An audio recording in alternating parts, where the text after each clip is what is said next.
지금 시각 6시 15분입니다. KBS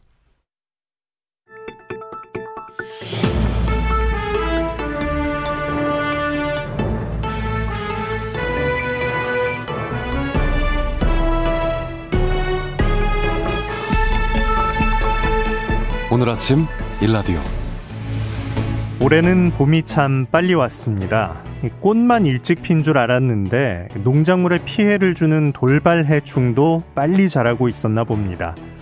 갈색 날개 매미충, 미국 선녀벌레, 꽃매미, 이름만 들어도 걱정이 앞섰는데요. 우선 전남과 경남에선 5월 초부터 부화가 시작될 전망이고 5월 중순에 접어들면 전북, 충남, 경북 지역 농가에서 바짝 긴장하셔야겠습니다. 뒤이어 경기와 강원에서도 주의가 필요하겠죠. 걱정스러운 건 돌발 해충의 부화 시기가 빨라진 것만이 아니라 개체 수까지 크게 늘었다는 겁니다. 피해를 줄이려면 무엇보다 적기에 방제하는 게 가장 중요하다고 하는데요. 부화 초기에 한 번, 그리고 부화가 끝날 무렵에 또 한 번, 이렇게 방제하는 것이 가장 효과적이라고 합니다. 농가에선 작물에 맞는 약재를 미리 준비해 두셨다가 제때에 방제 작업을 차질 없이 진행하셔야겠습니다. 4월 19일 월요일 오늘 아침 일라디오 출발합니다. 저는 아나운서 김재홍입니다.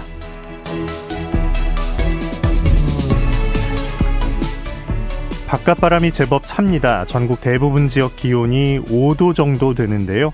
경기 동부, 강원, 충북 쪽에선 기온이 더 낮아서 일부 서리가 내리는 곳도 있겠습니다. 농작물 피해 없도록 잘 살피셔야겠고요. 강원도와 경북 산지에서는 강풍이 부는 곳도 있습니다. 안전사고 일어나지 않게 주의가 필요해 보입니다. 낮부터는 기온이 크게 오르겠습니다. 일교차가 20도 가까이 나는 곳도 있으니까요. 옷차림 신경 쓰셔야겠고요. 곳곳에 안개가 끼어 있는 곳도 있습니다.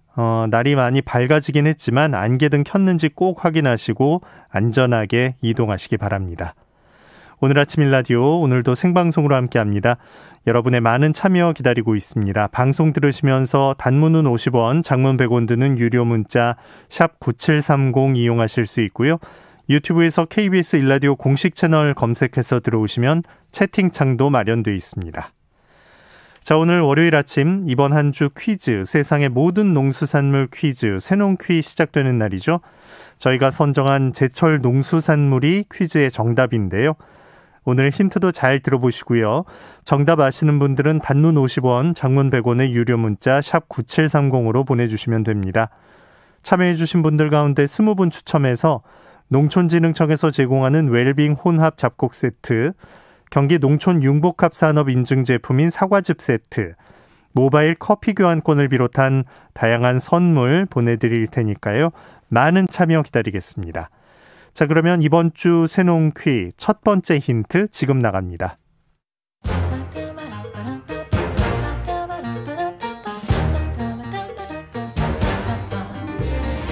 우리 땅, 우리 바다에서 자란 맛있고 건강한 우리 농수산물을 알아맞히는 세상의 모든 농수산물 퀴즈, 새농퀴! 안녕하세요. 퀴즈 내는 성우 한희정입니다. 제주도의 대표 월동작물 중 하나인 이것, 다들 좋아하시죠? 이것은 생으로 먹을 때 아삭한 맛이 그만이고 살짝 쪄서 먹으면 부들부들 달큰한 맛이 입안에서 살살 녹습니다. 이것은 미국 타임지에 서양 3대 장수식품 중 하나로 선정됐을 정도로 몸에 좋은 영양소를 많이 함유하고 있는데요. 위점막을 보호해주는 비타민 U가 풍부하고 혈액순환에 도움이 되는 황산화 성분이 많아서 몸속 노폐물 배출에도 도움이 되는 식재료입니다. 펼쳐져 있는 배추와 달리 잎을 둥글게 오므리고 있는 것이 특징인 이것. 샐러드나 쌈채소로 인기가 좋고 얇게 썰어 구워 먹어도 별미고 육류와 함께 먹어도 맛있고 생으로 즙을 내서 먹어도 좋은 이것. 이것은 무엇일까요? 정답 아시는 분들은 단문 50원, 장문 100원이 드는 유료 문자 샵 9730으로 보내주세요. 20분께 행운의 선물 드리겠습니다.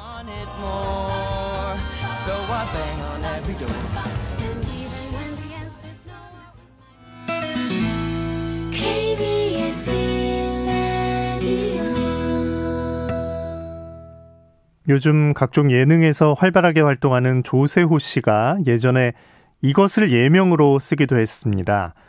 배추는 배추인데 앞에 한 글자가 더 붙는 결정적 힌트를 2개나 드렸네요. 자, 월요일 새놓기 정답 아시는 분들 단문 50원, 장문 100원의 유료 문자 샵 9730으로 보내주시기 바랍니다. 추첨을 통해서 20분께 선물을 보내드리겠습니다. 농작업 정보로 이어가 보죠. 농촌진흥청 농촌지원국 김용길 농업기술전문위원과 함께합니다. 안녕하십니까? 예, 안녕하십니까? 네. 농촌진흥청에서는 해마다 각 분야에 최고의 농업기술을 가진 농업인을 선발하는데 올해 신청이 시작됐다고요? 예. 농촌진흥청은 2009년부터 매년 실시해 오고 있는 대한민국 최고 농업기술 명인을 선발하기 위해서 5월 28일까지 신청을 받습니다. 공모 분야는 식량, 채소, 과수, 화훼, 축산 등 5개 분야로 20년 이상의 영농 경력과 최고 수준의 농업기술을 보유하고 있는 농업인을 올해 명인으로 선발하게 됩니다. 농업기술 명인으로 선발되면 올 연말에 상금 500만 원과 인증패, 핸드프린팅 동판 등을 수여하고 생산한 농산물에 대한민국 최고 농업기술 명인 인증표를 부착해서 판매할 수 있도록 허가합니다. 농업기술 명인을 신청할 농업인께서는 각 시군 농업기술센터를 방문해 신청서를 받으시고 신청서와 증빙서류를 작성하신 후에 5월 28일까지 해당 시군 농업기술센터에 접수하시면 됩니다. 이 소식을 듣고 분야별로 독창적인 농업기술을 보유하고 있는 농업인들의 추천과 많은 응모가 있기를 기대해 봅니다. 네.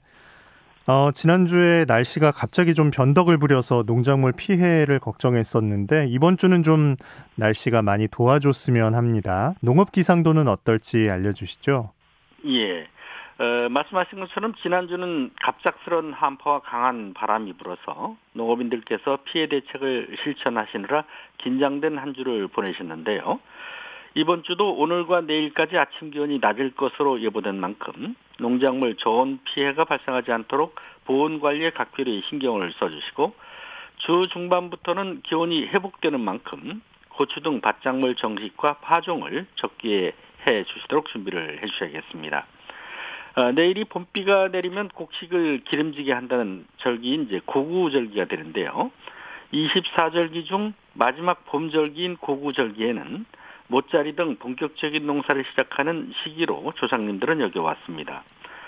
속담에도 보면은 고구에 비가 오면 풍년이 든다는 말이 있는 것처럼 올해는 봄비도 많이 내려서 저수율이 평년보다 16% 정도 많기 때문에 가뭄 걱정 없이 모짜리난 모내기도 적게 할 수 있을 것으로 기대가 되는 만큼 봄 농사는 순조로울 것으로 예측이 됩니다. 하지만 지역에 따라서 강한 봄바람이 불 것으로 보여서 시설하우스와 비닐하우스, 축산시설 등이 바람에 날리지 않도록 사전에 튼튼하게 보강을 해주시는 등 바람 피해 대책도 실천을 해주시는 것이 좋겠습니다. 네.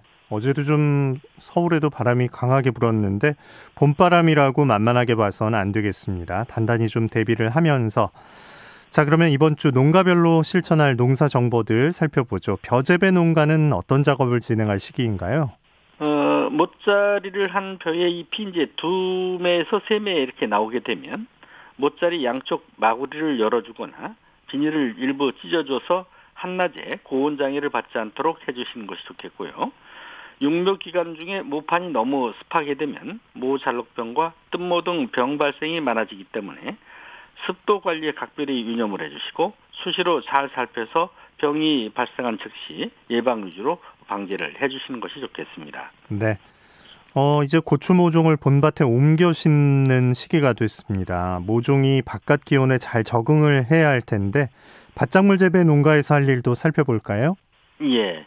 고추를 본밭에 옮겨 심기 전에 고추를 심을 두둑을 만들고 비닐을 미리 씌워 주시면 좋은데 비닐은 그 고추를 아주 심기 3, 4일 전에 씌워 주셔야 지온을 높이는 효과를 볼 수 있기 때문에 그렇습니다.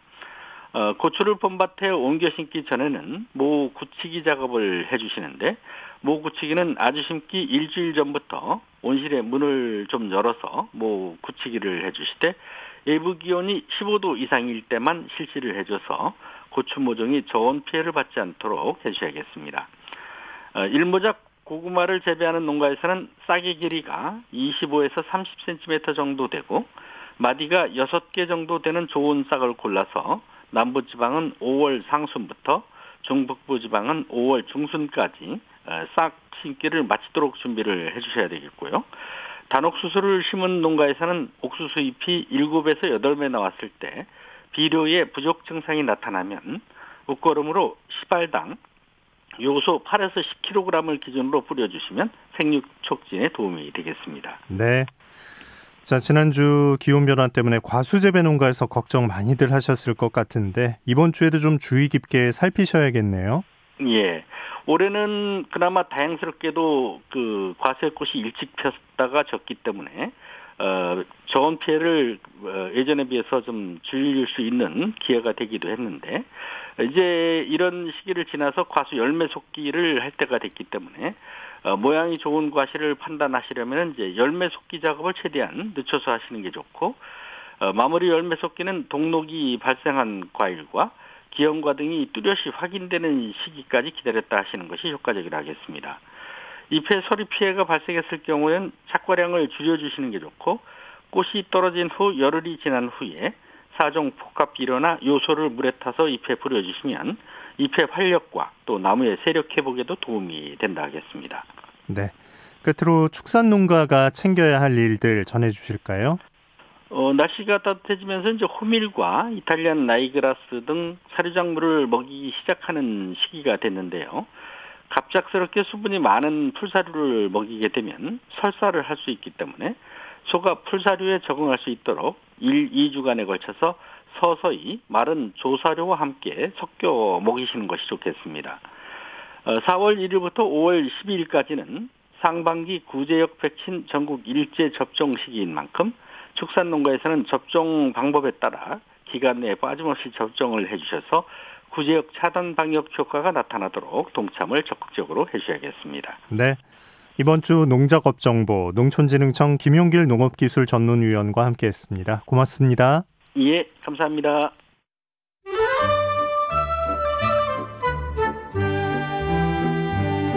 아침을 깨우는 정겨운 이야기가 있습니다. 매주 월요일부터 토요일 오전 6시 15분 KBS 오늘 아침 일라디오. 지난달 29일 농식품부가 농지관리 개선 대책을 발표했습니다.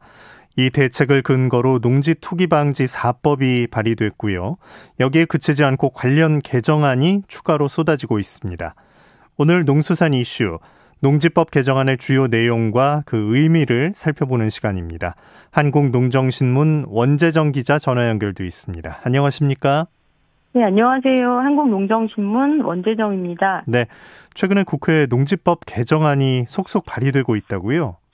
네, 농지법 개정안이 여러 건 발의되고 있습니다. 한국토지주택공사, 그러니까 LH 사태를 보면서 농지관리가 정말 엉망이었구나, 온 국민이 새삼 확인하게 됐는데요. 그 영향으로 국회의원들도 농지 문제만큼은 이번 기회에 바로잡자 이런 움직임을 보이고 있습니다. 우선 지난달 말에 농림축산식품부가 농지관리 개선 방안을 발표했는데요. 농식품부의 새로운 농지관리 대책 방향은 농지 취득의 심사를 강화하자, 그리고 사후 점검을 강화하자, 부당이득은 환수한다. 이렇게 세 가지가 핵심입니다. 네. 정부의 농지 정책은 개방화, 고령화에 대응해서 농업 인력이라든가 자본 유입이 쉬워야 한다는 이런 입장에서 농지 취득 요건을 점점 낮추는 방향이었는데요. 앞으로는 농지 취득 자격을 엄격히 하겠다, 이런 방향 전환이 뚜렷한 특징입니다. 정부의 그 농지관리 개선 방안을 정책화하려면 법안도 몇 가지 좀 개정돼야 하는데요. 더불어민주당에서 정부안을 반영한 이른바 농지 방지 4법을 4월 초에 발의했습니다. 농지 방지 4법, 농지법, 농업경영체법, 농어촌공사법, 사법경찰직무법 이렇게 4개의 법안의 개정안을 말합니다. 네, 정부의 농지관리 방안을 담은 농지 투기 방지 4법 내용도 좀 간략히 소개해 주시죠. 예, 농지 투기 방지 4법은 그 농지 찬반 상임위인 국회 농림축산식품해양수산위원회 소속 더불어민주당 의원들이 대표 발의자로 구성되어 있는데요. 먼저 위성권 의원이 농지법 개정안을 발의했습니다. 농해수위의 법안심사 위원장이기도 한데요. 이 농지법 개정안에는 농지 취득 자격의 심사를 강화한다 이런 내용이 담겨 있는데, 예를 들면 농업 경영 계획서 그 기재 사항에 직업이 뭔지, 영농 경력은 얼마인지, 거리는 얼마인지 뭐 이런 것들을 의무로 기재하게 했습니다. 그리고 농지 매매라든가 불법 임대차의 중매 그리고 광고 행위를 금지하면서 벌칙 규정도 신설했고요. 또 거짓이나 부정한 방법으로 농지를 취득한 것이 판명이 되면 즉시 처분 명령을 부과했습니다. 네, 원 기자님, 그 중간중간 소리가 좀 잘 안 들려서 전화를 네. 끊었다가 다시 연결을 하겠습니다. 좀 끊어주시면 다시 전화 걸겠습니다. 예. 네. 자, 정부 농지 투기 방지 4법 첫 번째 내용 들어보고 있었는데요. 그 취득 자격 심사를 강화한다는 내용은 그 농업 경영 계획서에 직업, 영농 경력, 또 영농 그 거리, 그 왔다 갔다 하는 거리가 얼마나 되는지를 의무적으로 적게 돼 있다. 이런 식으로 심사를 강화한다는 뜻인 것 같습니다. 자, 그 다음 내용도 좀 이어서 들어보죠. 원 기자님 잘 들리십니까? 예, 저는 괜찮습니다. 괜찮으신가요? 예, 좀 더 들어보고 판단을 해야겠습니다. 이 중간중간 알지 못하는 순간에 끊기는 거라서 내용 파악이 조금 어려워서 부득이 다시 네. 전화를 연결했습니다. 예. 예. 농어촌공사 개정안이 있는데요. 이계호 농해수 위원장이 대표 발의했습니다. 농지 관리를 일원화할 수 있는 농지은행 진흥원을 설치할 수 있는 근거 법안이고요. 또 서삼석 의원이 대표 발의한 사법경찰 직무법 개정안은 농지특별사법경찰제 도입이 핵심입니다. 농지를 취득할 때나 농지를 전용할 때 농지법을 위반한 범죄에 대해서 농지특별사법경찰이 수사할 수 있는 이런 권한을 갖게 됩니다. 그리고 농업법인의 농지투기를 방지하는 농업경영체 육성법 개정안도 이원택 의원이 대표 발의했는데요. 농업경영체 육성법 개정안에는 농업법인 설립 전에 사전 신고제를 도입한다거나 국세청 등의 협조를 통한 법인 실태 조사를 강화, 또 뭐 부당이득 환수를 위한 과징금 부과, 또 농업법인 대표자 등에 대한 벌칙 도입 등이 이제 현행 제도의 미비점들을 보완하고 있습니다. 그러니까 법 이름만 들어선 이게 뭐 직접적으로 어떤 관련이 있나 했는데 내용을 들어보니까 이제 이해가 가네요. 자, 이런 것보다 더 강도를 높인 개정안들도 나와 있다고요? 예, 그 농지투기 방지를 위한 4개의 법안 외에도 농지법 개정안이 4건 더 발의돼 있는데요. 지난 8일엔 이원택 의원, 12일엔 주철현 의원, 13일엔 김종호 의원, 또 14일엔 신정은 의원이 상임위는 각각 다르지만 모두 더불어민주당 여당 의원들이 농지법 개정안들을 속속 발의하고 있습니다. 정부안이 발표된 이후에 이걸로는 농지의 근본 문제를 해결하지 못한다는 비판이 참 많았는데요. 최근 발의된 이 4건의 농지법 개정안들은 농민이 아닌 사람들의 농지 소유와 이용에 제동을 걸었다는 특징이 있습니다. 농민단체라든가 경제정의실천 시민연합, 그리고 대통령 직속 농업-농어촌 특별위원회 이런 단체들이 요구했던 내용들을 수렴한 법안도 눈에 띕니다. 네. 그러면 핵심 내용이 뭔지 또 법안 간의 차이점은 뭔지 좀 전해주시죠. 예, 정부안에 빠져있는 내용들이 보관된 김종호 의원이라든가 신정원 의원의 농지법 개정안을 중심으로 설명을 드리겠습니다. 상속농지와 농사를 그만두고 그 농사를 떠난 이농인 소유의 농지 관리를 대폭 강화했는데요. 사실 정부안에는 이 조항이 없습니다. 신정원 의원은 상속농지나 이농농지 모두 10,000제곱미터까지만 소유할 수 있도록 했고요.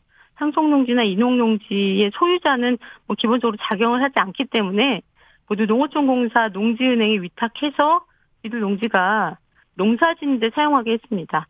그리고 소유 상한을 넘어서는 그러니까 10,000제곱미터 이상의 농지는 3년 이내에 반드시 처분해야 됩니다. 네. 예, 그리고 김정호 의원 개정안은 비농업인이 농지를 취득할 때에는 3년 이상 작용 의무를 줬는데요. 다시 말해서 3년 이상 직접 농사를 지을 조건이 안 된다면 농지를 구입하지 마시라 이런 뜻입니다. 이 두 개정안의 공통점은 상속농지도 반드시 신고를 해야 되고 상속농지 취득 시에 취득증명 발급도 의무화했습니다. 네. 농촌 고령화는 우리가 다 알고 있는 얘기잖아요. 곧 네. 상속될 농지가 많아진다는 말이니까 이 상속 농지가 계속 농사에 이용되게 하는 그런 근거가 될 수 있겠네요. 예, 맞습니다. 뭐 상속농지라든가 이동농지 외에도 비농업인들이 농지를 소유할 수 있는 적법한 방법 중 하나가 주말농장 그리고 체험농장 목적의 농지 구입인데요. 사실상 투기수단으로 많이 활용돼 왔습니다. 그런데 이제 정부가 최근 발표한 내용에는 이 부분이 굉장히 허술을 해서 정부안 같은 경우는 농업진흥지역 내의 농지는 주말 체험농 취득을 금지하고 있다 이렇게 설명을 하고 있습니다. 근데 이게 뭐 농업진흥지역 내로 한정하게 되면 그 외의 농지는 가능하다는 뜻이라서 사실 있으나마나한 법이 될 수도 있는데요. 김종호 의원안은 주말 체험처럼 이렇게 취미용 농사를 짓는 데에는 농지 구입은 금지하고 임차만 허용합니다. 주철원 의원도 농지법 개정안을 내면서 주말 농장용 농지는 소유하지 말고 빌려서 이용하게 했습니다. 네. 자, 농민단체 요구 가운데 하나는 농지 전수조사인데 그 전수조사 근거가 될 법 개정안도 발의가 돼 있는지 궁금한데요.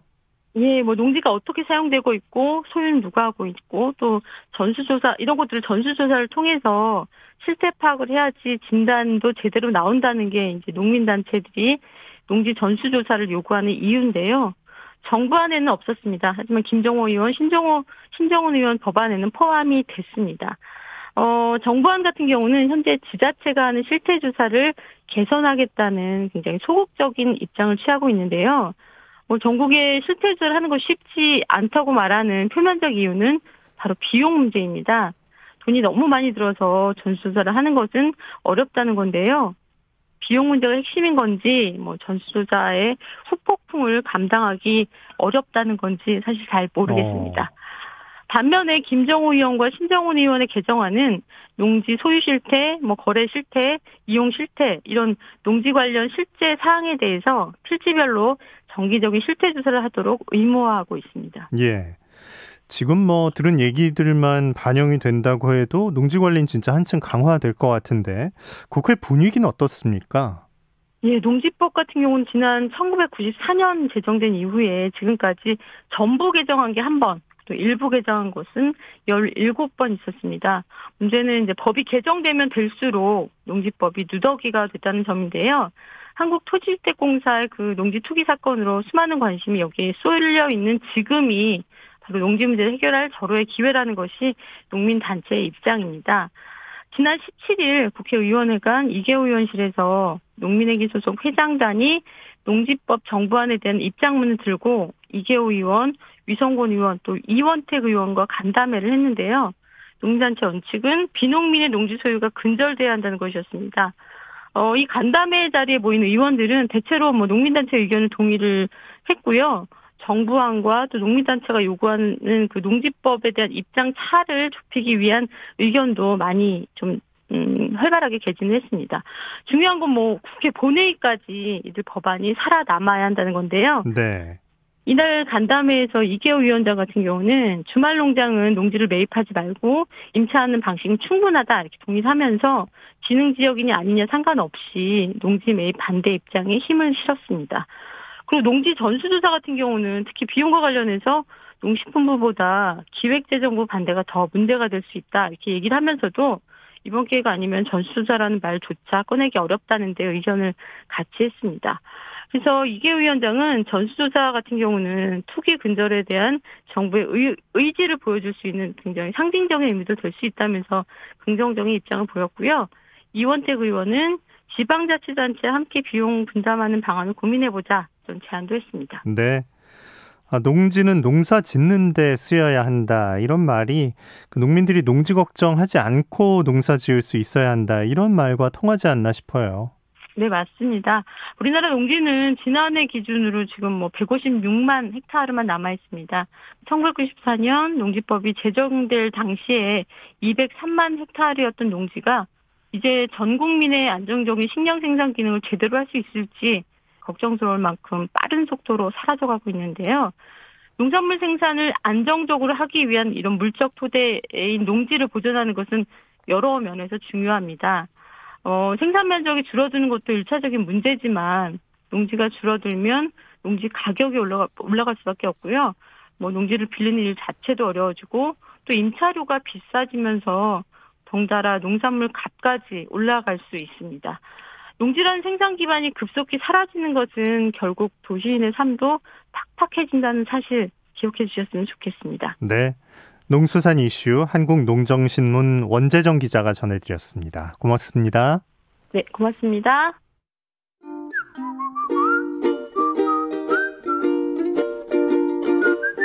오늘 아침 일라디오 김재용 아나운서의 진행으로 듣고 계십니다.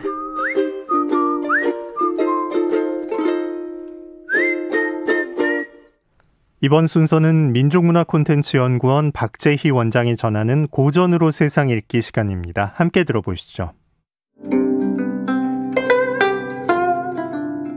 안녕하십니까. 고전의 대문 박재희입니다. 지상으로 차량이 진입하면 아이들이 위험할 수 있으니 지하 주차장을 이용해서 택배를 배달하라. 화물차 높이 때문에 지하로는 진입이 불가능하다. 그렇다면 화물칸 높이를 낮춰서라도 들어오면 되지 않느냐? 화물차 개조 비용을 누가 부담할 것이며 작은 화물칸에서는 움직임이 불편해 작업 피로도가 높아진다.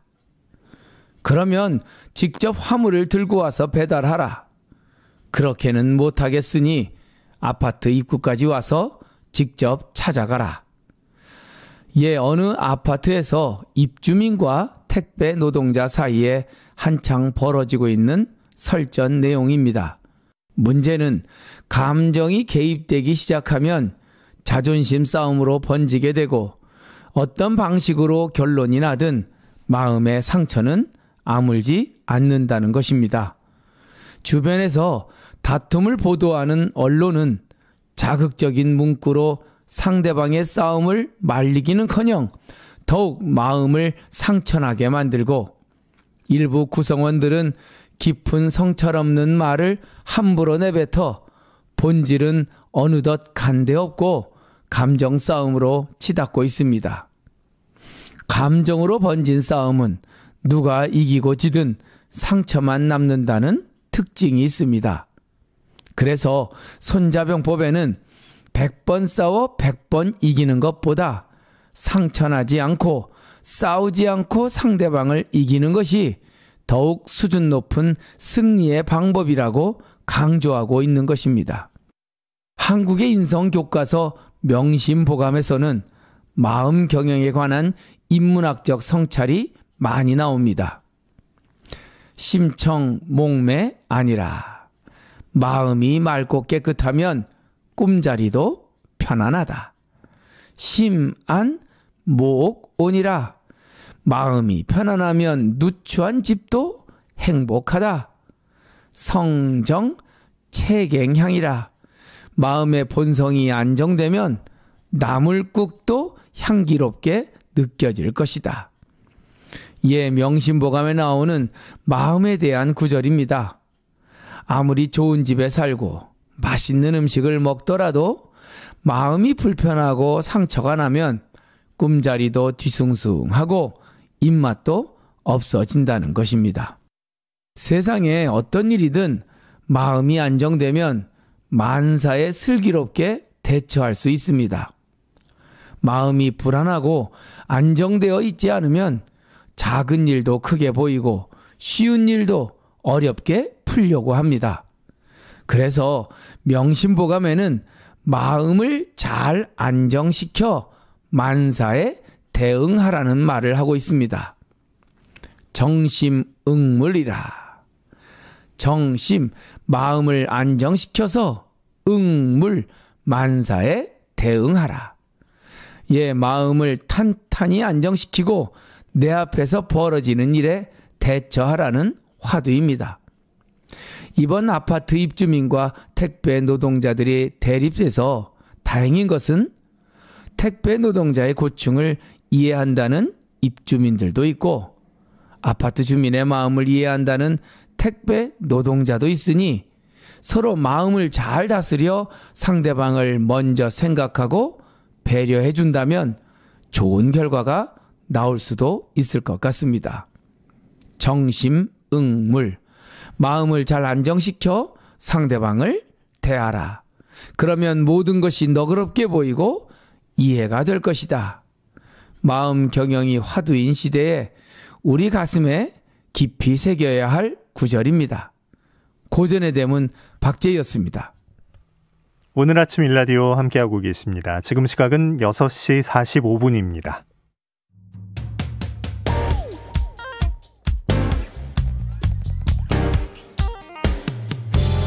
오늘 아침 뉴스 브리핑. 뉴스톱의 김준일 기자와 함께합니다. 안녕하십니까? 예, 안녕하세요. 네, 주말 사이 코로나 상황부터 좀 살펴보기로 하죠. 코로나19 하루 확진자가 600명대였어요. 예, 어제 0시 기준으로 확진자는 672명으로 나흘째 600명대를 기록을 했는데요. 주말임에도 확진자가 줄지 않아 4차 유행 가능성이 여전한 상태입니다. 특히 국내 발생 확진자가 일주일 평균 629명인데 수도권이 402명으로 61.9%, 비수도권이 247명으로 38.1%였습니다. 지난달까지만 해도 수도권이 70에서 75% 정도였는데요. 비수도권 감염 확산세가 눈에 띄고 있는 상황입니다. 지방에서 보면은 강원, 강릉 주문지읍에서 나흘간 19명 확진자가 발생해서 오늘부터 사회적 거리 두기 2단계로 격상이 됐고요. 부산, 울산, 대전 등 대도시는 물론 충북 청주, 전북 익산, 전남 담양, 경남 사천 등에서 확진자가 줄을 잇고 있습니다. 네. 자, 코로나19 백신 접종이 진행 중인데 주사기에서 문제가 발생했다고요? 예. 방역당국에 따르면 백신 주사기에 이물질이 들어있어서 신고가 된 건수가 21건이었는데요. K주사기라고 불리죠. 최소 잔여형 주사기인데 여기에 섬유질로 보이는 이물질이 발견이 됐다고 합니다. 그래서 지금 70만 개 정도를 수거 조치를 했는데요. 네. 예, 질병관리청은 국내 기업들과 4천만 개의 최소 잔여형 주사기 구매 계약을 맺은 바가 있습니다. 하지만 현재까지 주사기 사용으로 인한 피해 사례는 아직 보고되지 않았습니다. 해당 이물질은 제조사의 작업자 옷에서 나온 것으로 추정이 되고 있습니다. 한편 어제 0시 기준으로 총 151만 명이 코로나19 백신 1차 접종을 받았는데요. 정부는 상반기에 1,200만 명 접종을 완료하고 하반기에 접종분을 더 늘려 11월 안에 전 국민 70% 이상의 항체를 갖는 집단 면역에 도달하겠다는 계획을 세운 바 있습니다. 하지만 현재까지 도입된 백신 물량은 약 1,000만 명분으로 계획보다 부족한 상태입니다. 한편 경기도에서 독자적으로 백신을 도입해서 접종하는 것을 검토하겠다고 이재명 지사가 지난주에 얘기를 했는데 방역당국은 지자체 단위에서 할 수 있는 것은 아니라면서 선을 그은 상태입니다. 네. 자, 지난 저희 금요일 방송 이후에 있었던 일이니까 좀 짚어보기로 하죠. 개각이 있었어요. 예. 지난 16일 금요일이죠. 문재인 대통령은 정세균 국무총리 후임으로 김부겸 장관을 전 장관에 임명을 했고요. 5부처에 대한 개각을 단행했는데요. 국토교통부에는 노형욱 전 국무조정실장, 산업통상자원부에는 문승욱 국무조정실 2차장, 과학기술정보통신부에는 임혜숙 국가과학기술연구회 이사장, 고용노동부엔 안경덕 경제사회노동위원회 상임위원, 해양수산부에는 박준영 현 차관이 각각 장관으로 임명이 됐습니다. 네. 총리 후보자는 국회의 임명 동의가 필요하기 때문에 이르면 다음 주에 인사청문회가 열리는데요. 당분간 총리직은 홍남기 경제부총리가 대행을 맡게 됩니다.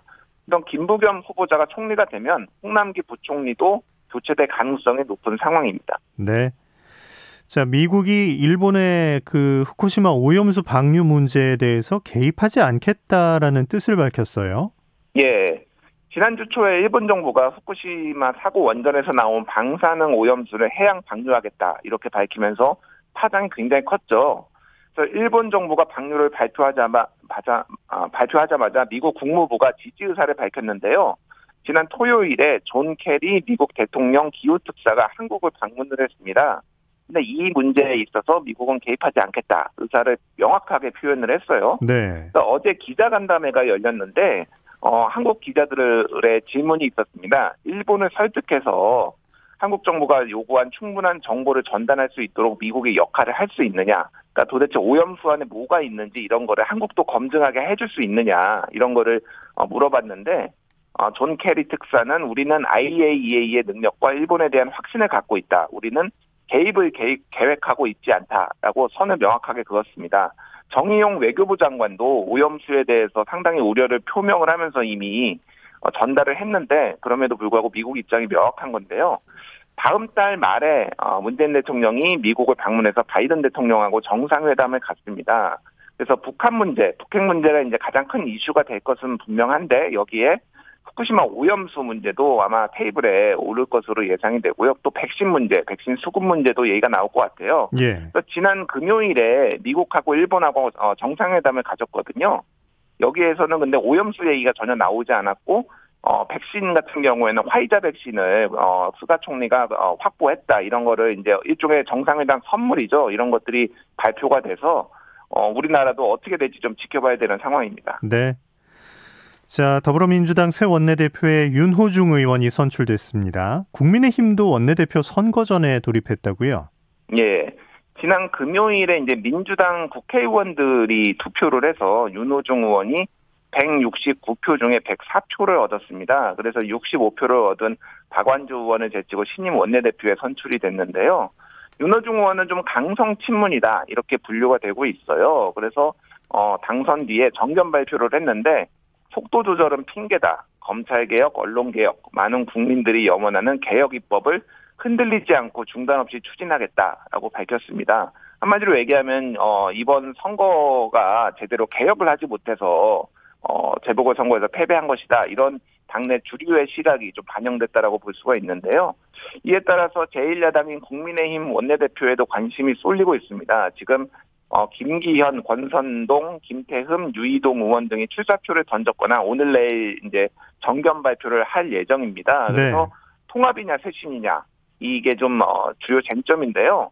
일단 양당 원내대표가 결정이 되면은 지금 지난해 민주당이 180석을 얻으면서 전체 상임위원장을 다 가져갔거든요. 네. 이것에 대해서 재협상론이 지금 얘기가 나오고 있어요. 야당이 견제를 해야 된다 이런 얘기가. 그래서 이거를 놓고 아마 처음에 신경전이 좀 벌어지지 않을까 그렇게 예상이 되고 있습니다. 네.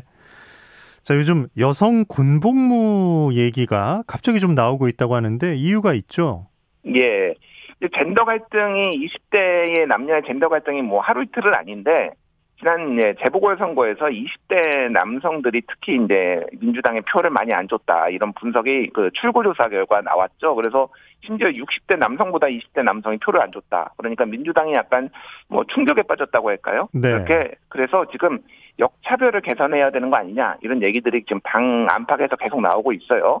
근데 어제 이제 민주당의 박용진 의원 지금 차기 대권 도전을 선언을 했는데.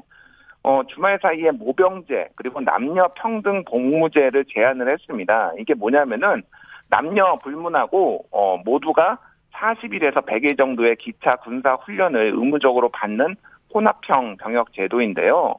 이를 놓고 이제 이게 효과가 있을 것이냐 이런 거 가지고 뭐 화난 민심이 달래지겠냐 아니다 좋은 제도다 뭐 이런 식으로 지금 얘기가 나오고 있고요. 청와대 국민청원 게시판에도 여성도 징병 대상에 포함시켜야 된다라는 청원이 올라왔는데 어제 오후 기준으로 사흘 만에 2만 3천 명의 청원을 받았습니다. 이게 아직 공개가 안 된 거거든요. 그러니까 아름아름 찾아가지고 지금 사람들이 찬성을 하고 있는 거예요. 그래서 이게 오늘이나 내일 공개가 된다라면은 얼마나 이게 올라갈지 좀 지켜볼 일입니다. 네.